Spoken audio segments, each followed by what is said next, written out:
గూగుల్లోకి వెళ్ళిన తర్వాత PM Kisan type చేసి ఇలా official website PM Kisan Samman Nidhi అని ఉంటుంది. అది ప్రెస్ చేసిన తర్వాత ఈ విధంగా ఓపెన్ అవుతుంది.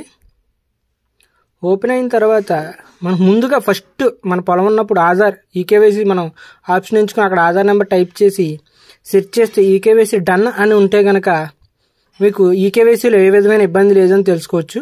అదేవిధంగా second option new farmer registration అంటే ఇది 2019 తర్వాత పొలం కొన్న వాళ్ళకి ఈ న్యూ ఫార్మర్ రిజిస్ట్రేషన్ అనేది ఉపయోగపడుతుంది. కానీ అవి ఇంకా 2019 తర్వాత ఉన్న వాళ్ళకి అప్రూవల్ చేయట్లేదు. అన్ని స్టేట్స్ కూడా ఇక్కడ కనబడతాయి. ఓకే, బ్యాక్ వస్తే వేరే ఆప్షన్ చూద్దాం.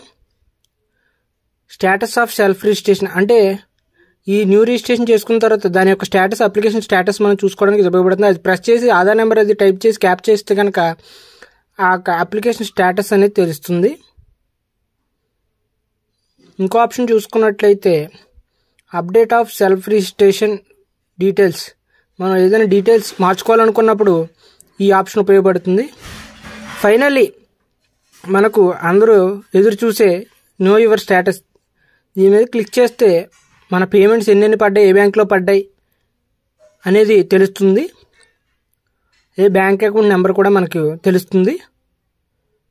నో యువర్ స్టేటస్ మీద ప్రెస్ చేయాలి.